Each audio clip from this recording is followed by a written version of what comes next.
Hi, we are here with the beautiful Sarah. And Sarah is somebody whom I met online through her sister not that long ago, actually. Sarah hasn't been part of the team for very long, but she has an absolutely incredible vision. I'm absolutely blown away by this lady. She's had an incredible journey, very challenging, very traumatic, but she's turning it into a beautiful vision to help other mums. So I'm so happy to send to give you the spotlight here, Sarah. And I'd just love for you to tell me a little bit about what your life looked like before you were introduced to this opportunity. Okay, well, prior to this opportunity, my family were living week to week. I work full time as a security guard in a mall. I'm the sole breadwinner now because my husband had a breakdown a few years ago, and so we have reversed roles. So I'm the breadwinner. I go out and earn the money, but we were living week to week to the point that even when we do the grocery shoppings, we go around the supermarket with a calculator, and it was getting quite depressing. Regularly saying no to the children when they wanted to have birthday parties. We've always had birthday parties, but I've had to downscale it a lot in the past.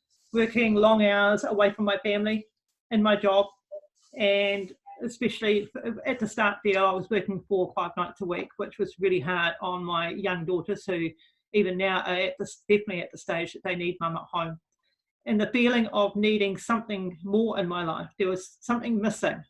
But the hardest part was the saying no, which is really hard, saying no to your children because you love them so much. You want to give them the world. I mean, I wasn't ever told that I couldn't have stuff when I was younger, but I didn't know any different, whereas my two daughters do know different now. And as I say, the hardest part is living week to week. You go through your wages and, wow, okay, we've just got enough money for bread and milk to get through to another week. Don't drink too much milk. Don't use too much toilet paper. We can't afford to buy any more until payday. So it was really, really hard. And that's the hardest part that I found in the past. Yes. Okay, so I know that your life has changed a lot since then. So tell me about that now. I know you've got two beautiful girls, what, 14 and 12, are they? Yes, they are. Yeah. Yes, and I know that one in particular is so enthusiastic about what you're doing. So tell us about how your life has changed for you and them. Yeah, I've got my own little cheerleader actually, so she's absolutely fantastic. Even when we have training or calls on, she says she looks at her watch and she said, "Mum, it's time to go down to the room and have your call." So she's my little diary, she's my little timekeeper, and I'm training up to be my little personal PA. So she's going to be part of the team one day.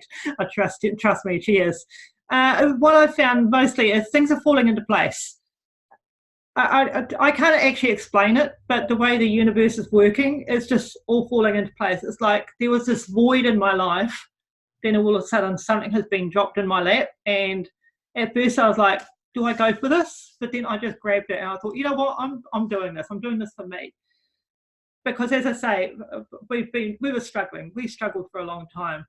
I'm able to now think about the future, which was very hard for a while there. I mean, if anyone's seen my product story, they'll know that I went through a loss, a couple of losses early in my motherhood years, and it was very hard even back then to even look into the future. I didn't want to see the future. I didn't think there was a future. And now I'm able to see, yes, there's a future.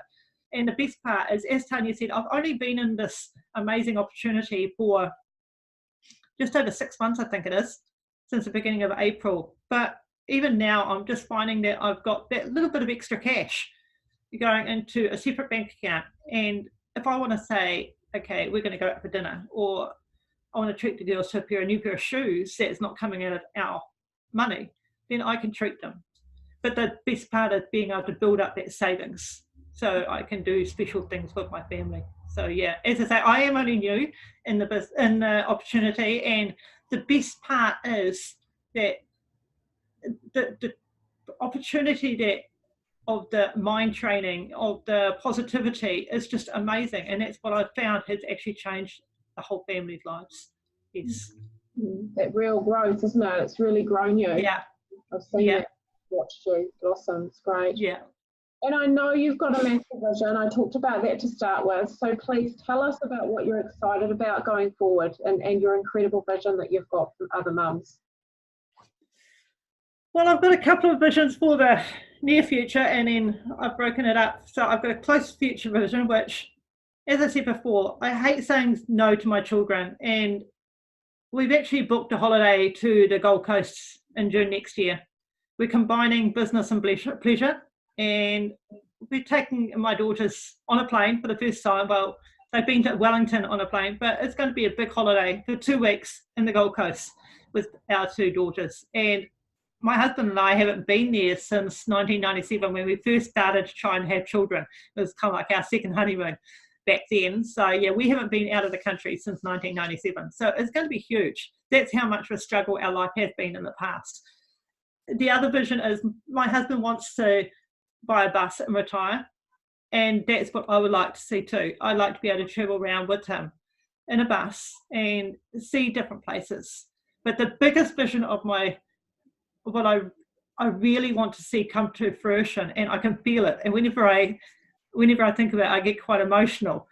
As I mentioned, we lost a child back in 2003, and even though I had support and amazing support, I was part of an organisation called SANS, Still a Newborn Death Society, and the lovely lady that helped me in that group, her name was Catherine, and I remember 6 weeks after we lost our daughter, she came around with a little bunch of miniature roses, and she was there for me. Even though she'd just gone through a pregnancy herself, she was there for me because she'd gone through the loss as well. But my biggest vision would be to open up a retreat. Now I've chosen the Marlborough Sounds because it's very isolated, and I think when you're going through the grieving process, you need to be isolated. You don't want to be near technology. You don't need to be around too many people. You just want to be out in nature. And I got given the opportunity when we lost Laura to come down to Nelson on holiday, but I turned it down, and I wish I'd taken it. I really do wish I'd taken it, because we had friends down here at the time. But I'd like to be able to give parents who have gone through the same kind of loss of myself to be able to come and stay in a retreat and just relax, whether they want to have a spa out under the stars, whether they want to just curl up and cry, whether they need a hug from another parent that has actually gone through it. And it's not just for mums. I'd like to aim it for dads as well, because as my husband said, when a couple go through the loss of a child, quite often it is the mum that gets all the attention. And I remember my husband saying, but I've lost a child too. And it was, how I'd like to do it is that we are both there. So then Nigel can be there for the dads, and I can be there for the mums. We can be there as a couple for the couple. And after a year, after losing Laura, we had a balloon release. We have always been very open with our grieving process. We had a balloon release on her first birthday. We visited her grave every single day for a while, and then we tried to dwindle it out. But we've been very open. We've got photos around the house of her. We've told her two sisters that they've got an angel in heaven, or with them, however they want to feel about it. And whenever we see butterflies, they are now saying, oh, there's a monarch butterfly, that's Laura coming on holiday with us. Fantails, whenever we see a fantail. I'm going off track here a little bit, I know, but that's what I want. I want to be able to incorporate our experiences of going through the loss, my very open grieving process, because my mum and dad lost a son as well. My middle sister was a twin, and they were told to sweep it under the carpet, it'll all go away, because it was their generation at the time. And I remember the first Christmas after we lost Laura, my father said to me, which he knew no different, he just said to me, put it away in your mind, Sarah, and just close the door and lock it and put the key somewhere safe. And I said to him, no, Dad, that didn't work for you, it's not going to work for me, because heaven forbid if something happened to somebody very close to me, that they needed me to be there for them when they went through this loss. I want to be there for them, not for myself. I don't want to have to go through all my grief again to help whoever is going through it. I've gone through my grief. It's still going now. I mean, I feel watery-eyed at the moment just thinking about what should have been. But I want to be there for other mums. I want to be there for other families that have also gone through the loss of a child. whether it be a stillborn, whether it be a infant. I just want to be there for other parents that have gone through the loss. That is my big vision of having a retreat where they can come and they can be with me.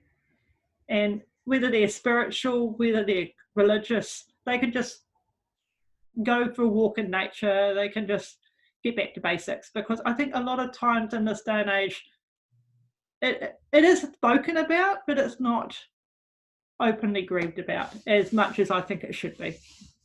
So that's my vision.